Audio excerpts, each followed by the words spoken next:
आप इस बात को गंभीरता से नहीं सोचते हैं। आपने भी लिखा, चलाया, लोग ताली बजा रहा है, अरे भाई मोदी का भारी सौगात, 2 नए वंदे भारत ट्रेन दे दिया। अरे भाई मोदी जी क्या कह रहे हैं कि सहरसा का, मधुबनी का, मधेपुरा का लड़का, आपका भाई बिहार का लड़का यहाँ से बोड़ा की तरह देख रहे ये ट्रेन में बैठ के, जानवर की तरह बैठ के जाएगा सौराष्ट्र, और फैक्ट्री लगेगी सौराष्ट्र में, और बिहार का लड़का जाएगा मजदूरी करने।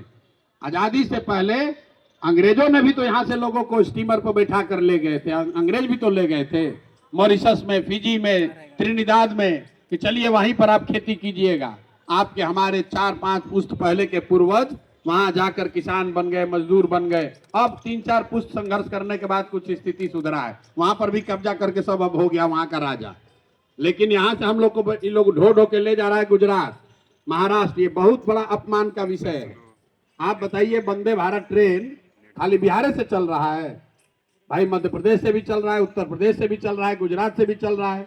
मोदी जी कभी ये कहे कि गुजरात से जो नई वंदे भारत ट्रेन चलेगी उससे लोग, गुजरात के लोग बैठ कर जाएंगे तमिलनाडु और महाराष्ट्र में नौकरी मजदूरी करने? गुजरात में मजदूर नहीं है, महाराष्ट्र में गरीबी नहीं है। महाराष्ट्र में 1 लाख किसानों ने आत्महत्या की है पिछले 5 वर्ष में, गरीबी भूखमरी की वजह से। कोई ये कहता है कि महाराष्ट्र से ट्रेन में मजदूर भर के जाएगा तमिलनाडु काम करने? तो बिहार को काहे कहते हो? इसलिए कहता है, जैसे हम लोग के दिमाग में गांव घर में क्या है कि गेहूं सबसे ज्यादा कहाँ होता है, लोग कहता है पंजाब में गेहूं होता है। उसी तरह हो गया बिहार, मजदूर कहाँ चाहिए तो बिहार में, लेबर जब जरूरत है तो भैया बिहार से ले आओ पकड़ के।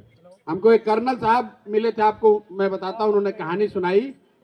कर्नल साहब यहीं बिहार के हैं, हमसे मिलने आए, बोले भैया हम तो आर्मी में काम करते हैं, आपको धन्यवाद करने आए। हम लोग क्यों?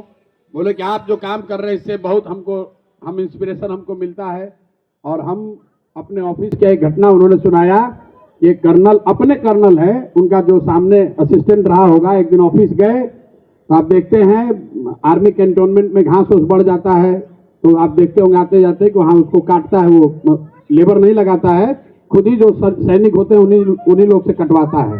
तो चीम्स कर्नल साहब ने अपने जो असिस्टेंट था उसको बोला, जब चैम्बर में गए सुबह सुबह, देखा घास फूस बढ़ा हुआ है, तो बोले कि अरे भाई ये क्या देखते नहीं हो तुम, ये सब घास फूस बढ़ा हुआ है, जरूर 4 लेबर जल्दी लगाओ, अगर अपना आदमी नहीं है तो लेबर लगाओ, इसको साफ करवाओ। तो उन्होंने जो कहा आप सुनिए, वो कहे कि जब तक हम कुर्सी पर बैठे, बाहर निकल कर बोला, अरे 4 को बिहारी को पकड़ के तुरंत ले आओ, इसको साफ करवाना है।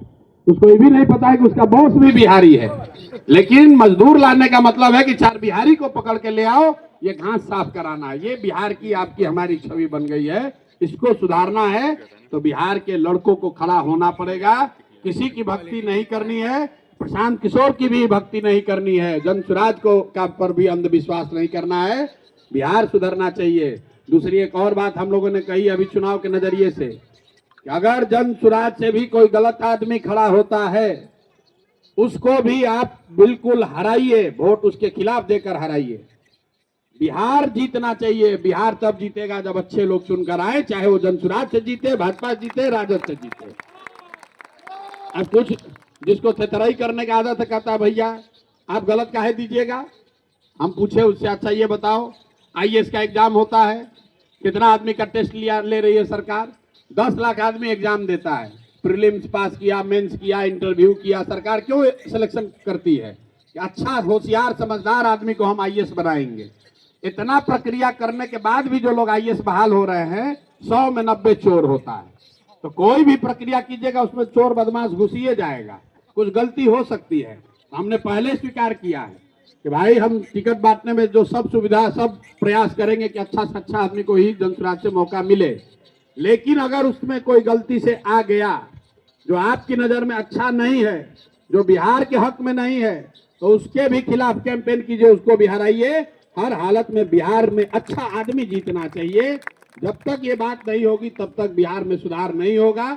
इस संकल्प के साथ जाइए कि आने वाले पीढ़ी में, आने वाले समय में हम लोग के जो आगे की पीढ़ी हो, आपके हमारे बच्चे हों, उसको बिहारी कह के कोई गाली न दे। हम दिल्ली में जब पढ़ने गए थे हिंदू कॉलेज में, 4 महीना में एडमिशन लेकर छोड़कर चले आए, इसलिए कि वहाँ पर वहाँ के प्रिंसिपल थे यूपी के, हमको बुला के बहुत बिहारी होने के नाम पे एक बार अपमानित किया था। वो अलग कहानी है, लेकिन ये चाहे आप कितना भी सक्सेसफुल हैं, बाहर आप जाते हैं तो बिहारी कह के आपको जिल्लत, बिहारी होने के नाम पर आपको जिल्लत सहना ही पड़ता है। लोग अपने आप को बताते हैं हम झारखंड के हैं, कोई कहता है हमारे बाबूजी थे बिहार के, हम तो अब दिल्ली के रहने वाले हैं। बिहारी लोग अपने आप को कहना भी नहीं चाहता है। इसलिए हमारी आपकी इस पीढ़ी का ये कर्तव्य है, हम लोग का काम है, हर हालत में स्थिति सुधरनी चाहिए। चुनाव आएगा जाएगा, कोई जीतेगा कोई हारेगा, कम से कम कोई ये नहीं कह सकता है कि बिहार में जितना नेता है सब बेवकूफ़ी है।